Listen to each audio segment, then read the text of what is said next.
Hello students, मैं दीपक नैन मां शारदे पावटा के ऑनलाइन प्लेटफॉर्म पर आपका हार्दिक स्वागत करता हूं। और आज जो हम बड़ा ही इम्पोर्टेंट अपडेट आपके साथ डिस्कस करने जा रहे हैं वो रहेगा हमारे नीट यूजी एग्ज़ाम से रिलेटेड।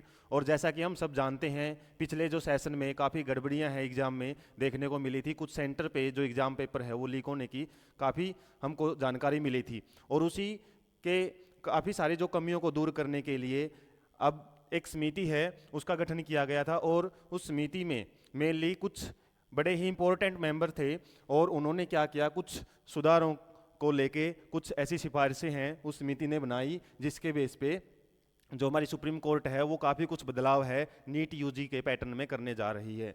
और सबसे इम्पोर्टेंट तो क्या था, ये जो समिति थी इसमें जो हमारे सबसे मेन जो अध्यक्ष था जिन्होंने की वो डॉक्टर के राधाकृष्णन, जो इसरो चीफ हैं, पूर्व इसरो चीफ, उनकी अध्यक्षता में 22 जून को ये समिति का गठन किया गया था। और उसके बाद उन्होंने काफ़ी कुछ जो गड़बड़ियां हैं उनको अच्छे से समझा और उसके बाद कुछ सिफारिशें हैं वो केंद्र सरकार के माध्यम से सुप्रीम कोर्ट को देने की कोशिश की गई। और इसमें फिर क्या किया गया कि सिफारिशों को हमारी जो कोर्ट है उसने मान लिया है और उसके लागू करने की तरफ है। बोला गया है कि अगले 6 महीने तक इन सिफारिशों को सूचीबद्ध करके इनको लागू किया जाएगा। और इसमें जो सबसे मेन इंपॉर्टेंट डिस्कशन किसका किया गया है वो रहेगा आपका कि जो नीट यूजी एग्जाम है वो प्री और मेंस दो पैटर्न में रहेगा। जैसे कि जेई प्री और मेंस दो पैटर्न में रहता है जेई एडवांस में, ऐसे ही आपके प्री और मेंस में जो दो पैटर्न में देखने को मिलेगा। और साथ में कुछ ऐसे बदलाव भी रहेंगे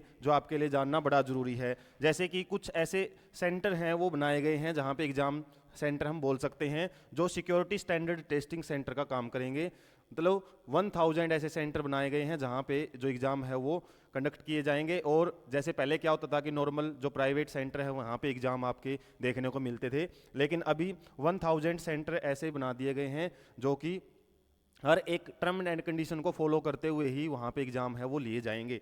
इसके अलावा एक हाई पावर्ड स्टीयरिंग कमेटी है उसका गठन किया गया है जिसका मेन मकसद क्या रहेगा कि काफ़ी कुछ जो जितने भी सुधार हैं जो टेस्टिंग एजेंसी हैं उसके अंदर करने के लिए वो टाइम टू टाइम उसमें जो सिफारिशें हैं वो दी जाएंगी। इसमें 184 पेज की जो लिस्ट है वो सौंपी गई है जिसको 10 भागों में विभाजित किया गया है। तो ये न्यूज़पेपर कटिंग के माध्यम से आपको समझाने की कोशिश की जा रही है कि क्या कुछ गड़बड़ियाँ फिर भी हम देख रहे थे कि पिछले सेशन में काफ़ी कुछ बोला जा रहा था कि जो हमारा एग्ज़ाम है या फिर नीट यूजी का एग्ज़ाम वो कैंसिल किया जाए, उसके बाद दोबारा से लिया जाए। लेकिन फिर भी कोर्ट ने उस चीज़ के ऊपर क्यों नहीं ध्यान दिया, क्योंकि कोर्ट का कहना था कि कुछ ही सेंटर पे वो गड़बड़ी हुई थी जिसकी वजह से उन सुधारों को दूर करने के लिए ही ये समिति है उसका गठन किया गया था, जिन्होंने सिफारिशों के माध्यम से अभी सुप्रीम कोर्ट है काफ़ी इंपॉर्टेंट बदलाव है वो करने जा रहा है। फिलहाल इस सेशन में तो आपका जो नीट यूजी है वो सिम प्रीवियस पैटर्न के हिसाब से लिया जाएगा। अगले सेशन में आपके हो सकता है कि आपको 2